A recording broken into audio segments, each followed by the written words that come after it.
What's going on, guys? Welcome back to my channel. Today I'm sharing with you everything that I watched at the movie theater and also at home on streaming in the month of September. Now, for the past 3 or 4 months, I've been filming this video as a ranking video, and I was only including the movies that I saw at the movie theater, but I'm going to switch back to the original format because for some reason on my channel, ranking videos don't get views. I'm not really sure why. I don't know what I'm doing wrong. I just don't know.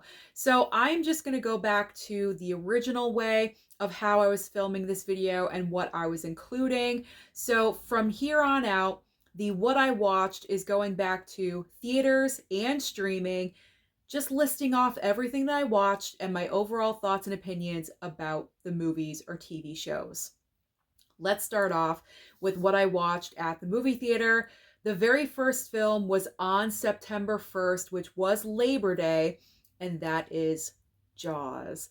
This was my first time watching Jaws in a movie theater.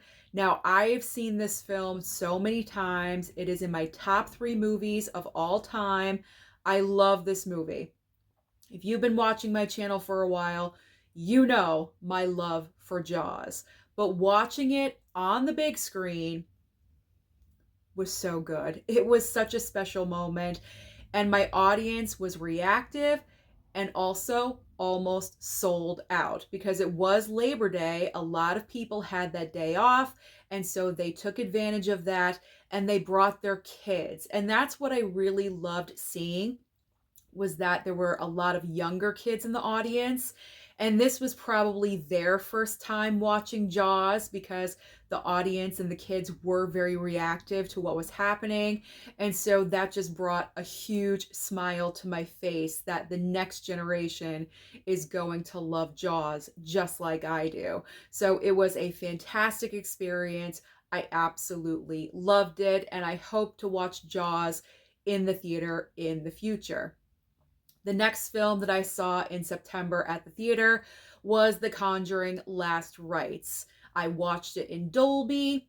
The theater was about half full, I would say, and this was an enjoyable film. It is not on the level of Conjuring 1 and 2 because both of those movies are equally as good. It's not on that level. However, Last Rites is absolutely better than The Conjuring 3. So it definitely went a step up. I'm sure with rewatches, it's going to grow on me just a little bit more, but as an overall, I was satisfied with it and it was perfectly fine. The next film that I watched was The Long Walk. Now, when I was watching The Long Walk, this is a very depressing movie. Obviously, the content of the film, there is nothing happy about this movie at all whatsoever. And I think I was so much in a funk while I was watching the film, it actually kind of hindered my thoughts about it for some reason. Because when I left, I letterboxed it and I gave it a 3.5 star. Like, it's better than average, but I don't think it's a 5-star movie. But then on my way home, I like to listen to other movie reviewers and their thoughts about the film that I had just seen. And so, of course, I put on reviews for The Long Walk. And I feel like I'm in the minority where other reviewers are just praising the film like crazy, and I was not thinking that. So I definitely need to watch The Long Walk again to see if my thoughts about the movie are going to change. I enjoyed it, don't get me wrong. As weird as that sounds, I did enjoy the film because of, the content. It's weird to enjoy something like that. But there is room for improvement. So I'm looking forward to rewatching that film. My next theater experience, I'm afraid, is the worst that I had in September. And unfortunately, that is the film Him. I had high expectations. Jordan Peele's name was behind this as a producer. We have Marlon Wayans, who is so talented. Granted, he's, more well known for comedy, but Marlon Wayans is full on capable of being a dramatic actor as well.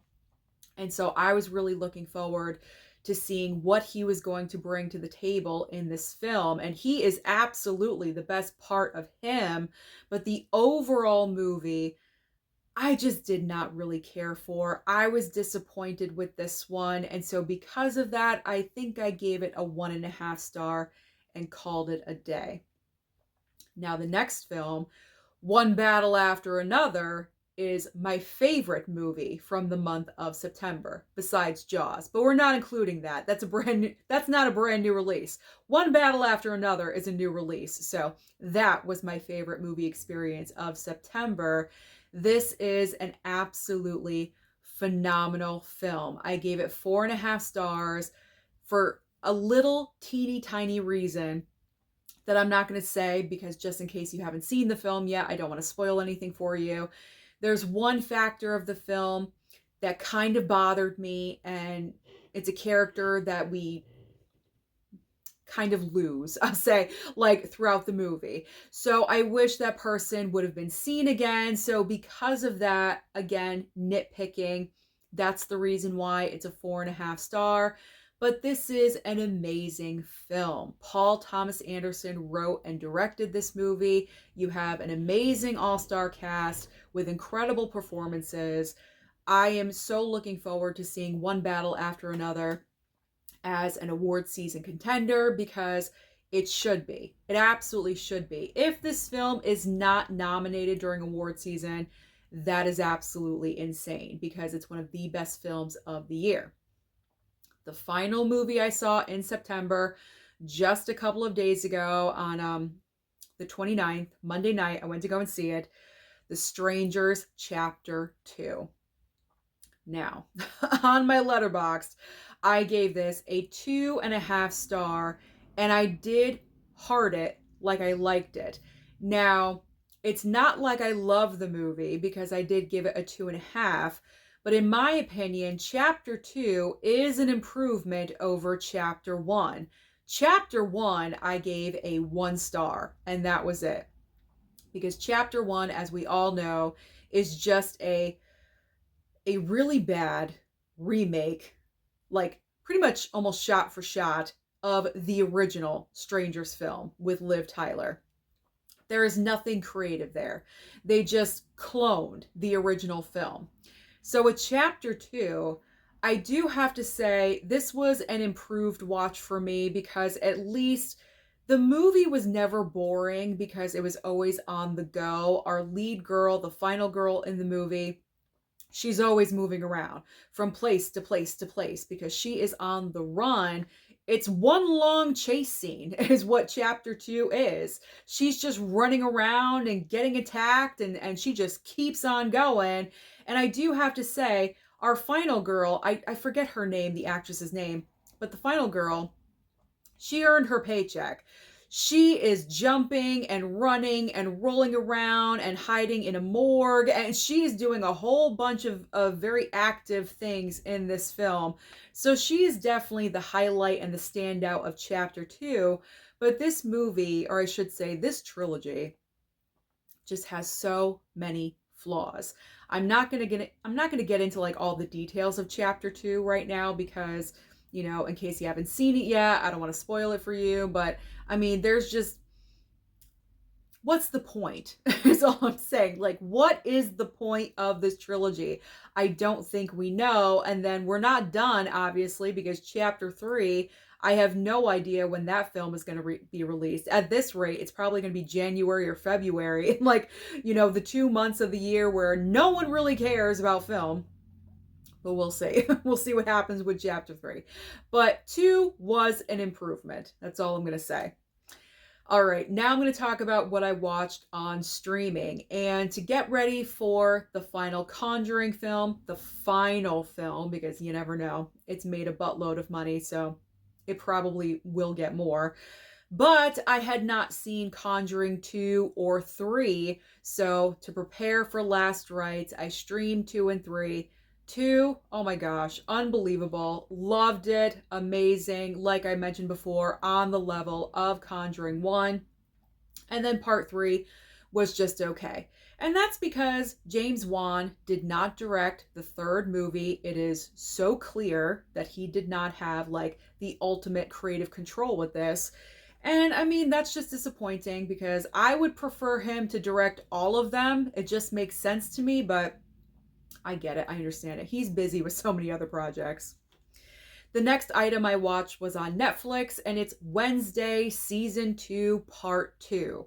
For some reason, Netflix decided to split Wednesday Season 2 into, you know, two halves for the season. So in August, we got the first half, and then in September, we received the last half of the season.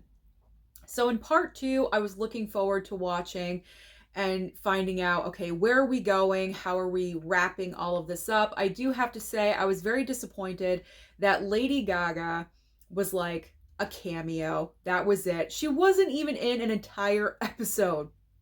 I mean, I felt like they were building this up that Lady Gaga was going to be on Wednesday, season 2. I didn't think she was going to be throughout the entire season, but at least give us a whole entire episode with her. And we didn't even get that. It was like a glorified cameo. So that was a huge negative. But overall, my thoughts about the entire season 2, I enjoyed it. There wasn't like a huge standout moment for me like in season 1 with Wednesday's dance moment. I mean, that just became a viral sensation on social media. There wasn't anything like that. But what I really did enjoy about season 2 was that the family was more incorporated into the series, because in season 1 it was all about Wednesday, totally focused on Wednesday. We only saw mom and dad, Lurch and brother for like a hot second or two, and that was it. So to have the entire Addams family incorporated into season 2, I enjoyed that much more, and I'm sure they're going to continue with season 3. I mean, I know there's going to be season 3, but hopefully they're going to keep incorporating the family moving forward. There we go. Just wanted to clarify that. All right. Borderline on Peacock. Waste of time. Oh my gosh, I did not enjoy this movie at all whatsoever. You have this crazy psycho guy. Oh, what's his name? Ray Nicholson. It's Jack Nicholson's son. We've seen him in like Smile 2. So he's well known in the horror genre, plus he's Jack Nicholson's son, obviously. So, but I think it's Ray. We have Ray Nicholson, who kidnaps Samara Weaving. She's like this huge pop star, an actress and something. And he's completely obsessed with her. He wants to marry her. This sounds like it has the potential for a really good movie, right? Wrong. It does not. Where this movie falls flat for me personally was the fact that they went in a more comedic direction rather than scary horror direction. There's nothing scary about this movie at all. I was waiting for it to be scary, but the character of Ray Nicholson that he plays is just goofy and weird, and he just has these moments where he plays off the comedy, and I was cringing. Pretty much the entire time I was watching Borderline, I was holding my head and asking myself, why am I watching this? Why am I torturing myself? Why am I torturing myself? I don't know, but it was bad. It was one of the worst films of the year. So avoid Borderline. I mean, if it sounds appealing to you, go ahead. But if you don't like it, can't say that I didn't warn you. That's all I'm saying. Avoid it. Now, a complete 180 from that is Bob Trevino Likes It. I watched this on Disney Plus, Hulu situation. Loved this movie. This is one of the most underrated movies of the year. I gave this a 4.5 star. I absolutely loved it. You have this young woman that has a very tumultuous relationship, very toxic relationship with her father. And so she kind of just wants to separate from him right now. And she randomly goes on Facebook one day and she finds someone with her last name, the same last name. And so she clicks on the name and sends them a message asking, are we related? And they're not related, but they do find that they have common ground. They start talking, they decide to meet in person. And he is an older gentleman played by John Leguizamo, who I loved seeing in this movie. I feel like it's outside of the box of what he normally does as an actor. And so John Leguizamo is kind of like this father friend dynamic relationship with this young woman. And it's such an amazing emotional ride of a film. I loved it. This movie went out to movie theaters and it did not stay there for very long. Barely anyone saw it, and it deserves to be seen. So if you have not seen Bob Trevino Likes It, please stream it. Do yourselves a favor and stream that film because it was so good. And then what I did not know the entire time I was watching the film, by the time it was to the end and the credits started, right before that, it said that it was based on true events. So this actually happened, this whole emotional roller coaster of a ride, and it ended up being a true story. I was gone. I was absolutely gone. I was crying tears that I don't normally cry, and it was just so good. So high recommendation from me to you. Bob Trevino Likes It. Another great movie I watched on Netflix is Night Always Comes. And this movie stars Vanessa Kirby. And pretty much what's happening in this film is that Vanessa Kirby, her mom, and her brother are trying to buy this house. And she saved up a down payment for the home. It's like $25,000. But her mother, played by Jennifer Jason Leigh, that was a nice surprise. I haven't seen her in a while. Jennifer Jason Leigh like squandered the money. She bought a brand new car instead, and Vanessa Kirby now has to like make $25,000 in 12 hours. And how the heck is that going to happen? So the entire film, you're following Vanessa Kirby in her desperate situation of her trying to get $25,000 for this down payment for a brand new house. Great movie. I really enjoyed it.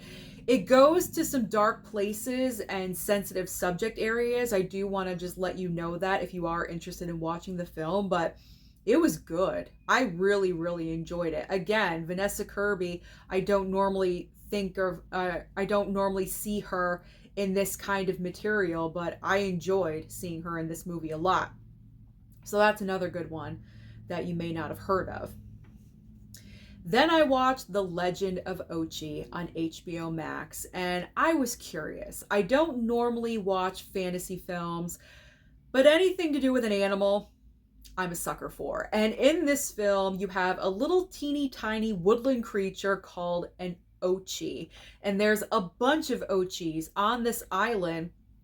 And Willem Dafoe's character, he plays the father of the lead girl that we're following in the film.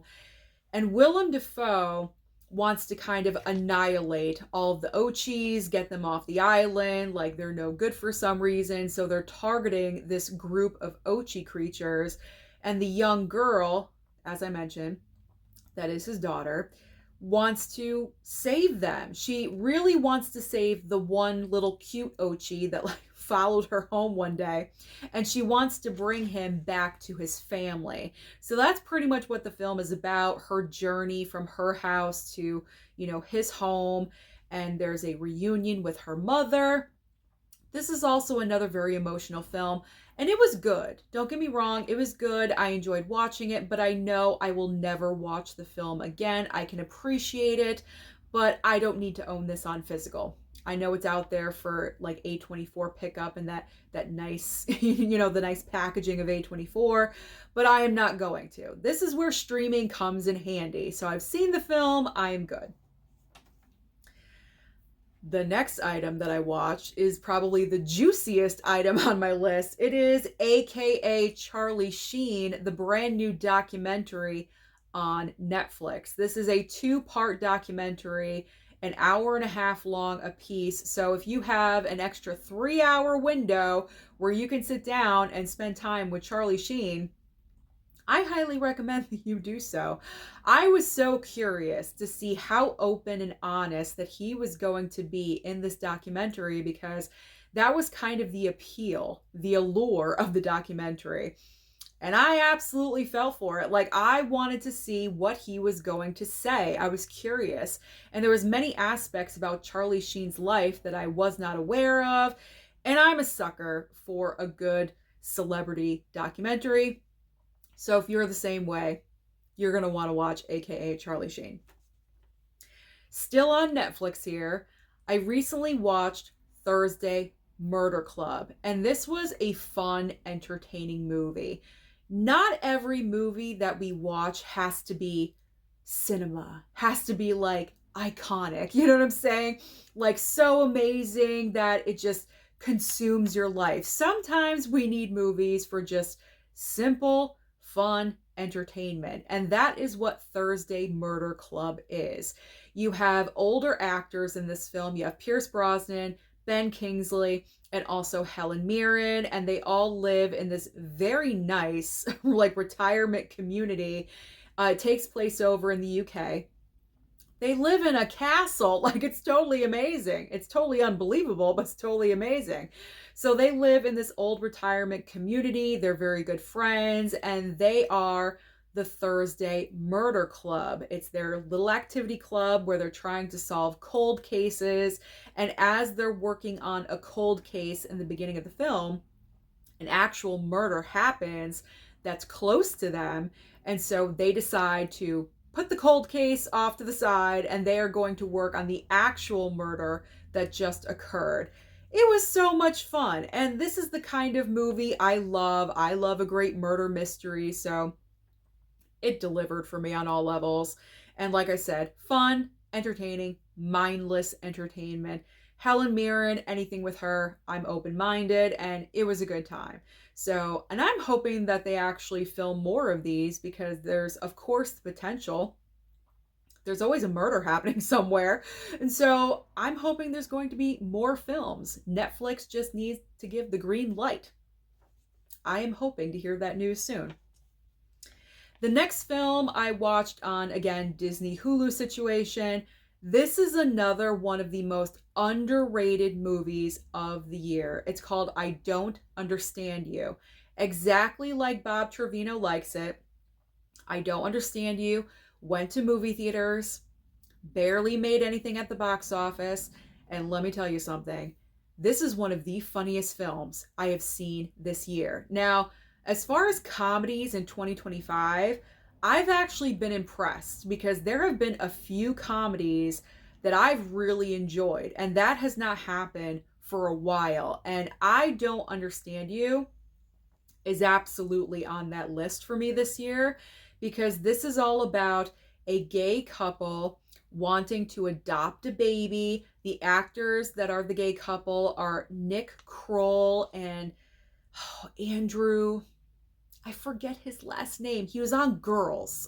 He was on the TV show Girls with Lena Dunham. If you remember that show, he was like her ex-boyfriend slash gay best friend. If you remember that. So they're the couple. They have great comedic chemistry. Their timing is absolutely perfect. So that was spot on. I loved it. So they are in process of adopting a baby, and they're also celebrating their 10th wedding anniversary. And so to celebrate, they fly over to Italy for, like a week or something, or maybe the weekend. I don't know. Possible. They fly over to Italy. Once they get to Italy, nothing goes to plan. The entire tone of this movie shifts dramatically. You think you're watching just a regular comedy, but then it shifts to horrific events, a horror comedy, really. And you just go with it. You just go with it because the comedy and the timing is so well done in the film. It's not a huge, big surprise like, where are they going with this and what are they doing? It just flows so naturally. It's so hilarious. I absolutely loved it. So here's your homework assignment. Bob Trevino likes it, and I Don't Understand You. Watch both of those films because they are just so good. It is such a shame that both of these were not seen by more people. Watch Bob Trevino Likes It first, because that's the more serious film, and then watch I Don't Understand You for the comedic relief. It's so good, trust me. Couple more items on the list. We have Swiped. I watched Swiped on Hulu Disney Plus. This is the story of Whitney Wolfe. She created the Bumble dating app. She did previously create or co-create the Tinder app, and unfortunately, things happened over there where she had to remove herself, and so she went ahead and created the other dating app, Bumble, which is more woman friendly, and she is a major, huge success. She's like a billionaire or something like that. But I enjoy stories like this because I wouldn't normally know who Whitney Wolfe was or what was her contribution to the world, if you call a dating app a contribution to the world. But I mean, it's nice to know that a female in a position of power like this actually cares about women. And so that is nice to see. That's all I'm saying. I enjoyed her story. It's very unfortunate of what happened to her, but she's like the winner in the end. You know what I'm saying? It's one of those. I enjoyed watching it. It dropped knowledge on my brain, so I appreciated it. The final item that we streamed was on Disney Plus, and it was Lilo and Stitch. I saw Lilo and Stitch at the movie theater, but I did want to watch it again, and I enjoyed it just as much as I did in the theater.